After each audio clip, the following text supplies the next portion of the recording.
এই বিয়ে দেখি দেখছিস এই টবে গাইতেছিস এই মিয়া তো দেও না মিয়া এই মানুষ যাচ্ছে ভাই আমার মারলাম করে মানে তুই শুলে উঠতে পারছ তুই মানুষ যাচ্ছে যাবা কেনতে বেদব কোথাকার এ দোস্ত আইসি চল আচ্ছা যাম, তোর লয়ে এক জায়গায় যাওয়ার কথা আসলো, যামু এর আগে তোর লয়ে আমি এক জায়গায় যাই, ওই জায়গাতে আওয়ার পরে তোর লয়ে ওই জায়গায় যাবো, চল ভাই।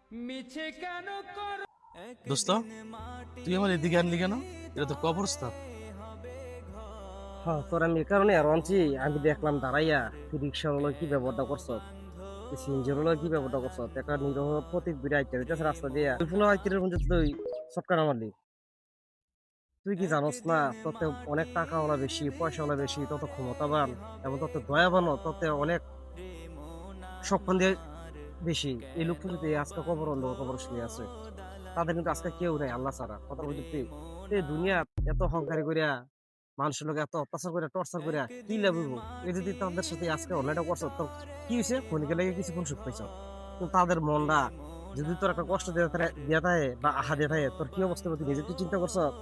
তুই একটু দেখ খেয়াল করিয়া এই আজকে এক অবস্থান, তুই বড় লোক হয়তো আজকে নির্ভর করে তুই অত্যাচার করছ, তুই কিন্তু একদিন এরকম রাইতেইব, তারা কিন্তু রাইতেইব, কিন্তু কাল হাসির দিন তারা যদি আল্লাহর কাছে একটা প্রশ্ন রাখে, যাতে আল্লাহ এই লোকটা কিন্তু আমার বিনা কারণে আমার চোর মারছে, এই লোকটা বিনা কারণে আমার থাপ্পড় মারছে, এই লোকটা বিনা কারণে আমার গালালি করছে, তখন তোর আমল নামা তোর এই দুনিয়ার কি লাভ হইব? তো এত টাকা গরম আর এত শরীরের ক্ষমতা মানুষের দেখাইস না, কথার বুঝতি। কারণ যত কিন্তু আল্লাহর কাছে একবার দিতে হইব। তুই খেয়াল কর, গতবার এমন দিনেও কত মানুষ ছিল আমাদের এলাকার মুরব্বীগণ, আজকে সবাই চলে যেতেছে বা গেছে, অনেকেই গেছে। এই দেখ, এই কবরস্থ না, ইয়া নাফসি করতেছে, তাদের কবর কি হইতেছে না হইতেছে একমাত্র আল্লাহ ছাড়া কেউ জানে না। কই তোমার মতন ইয়া ক্ষমতাবান ব্যক্তি আজকে কবর পারতো না ক্ষমতা, তাই তো? তোমার মতন পয়সাওয়ালা ব্যক্তি আজকে পারতো না কবরস্থান অনুযায়ী বা অন্ধকার কবর অনুযায়ী পয়সা গরম দেয় তো? পুরো চলে কিটা নেক আমল, পুরো ক্ষমতা চলে না। ক্ষমতা চলে তুমি যে মানুষের লোকের জুলুম করছো, এদের হিসাব তুমি তিলে তিলে দিতে হইব।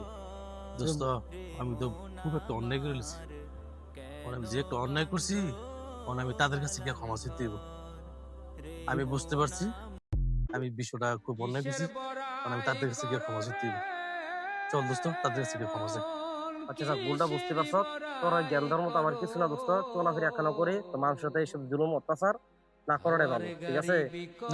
এরপর আমার একটা কথা শোনো, তোমার আমি বলি, যদি শরীরে রক্ত গরম, টাকার অহংকার, মানুষের সাথে টর্চার করার ইচ্ছা থাকে, এর আগে তুমি একবার কষ্ট পাইবা, আয়া দেখবা বা ভাবতে হবে যে আমার তো শক্তিশালী লোক, আমার তো পয়সার লোক, কিন্তু অবস্থা আজকে শুয়ে আছে, তাহলে আমি কিসের ক্ষমতা দেয় যাচ্ছি?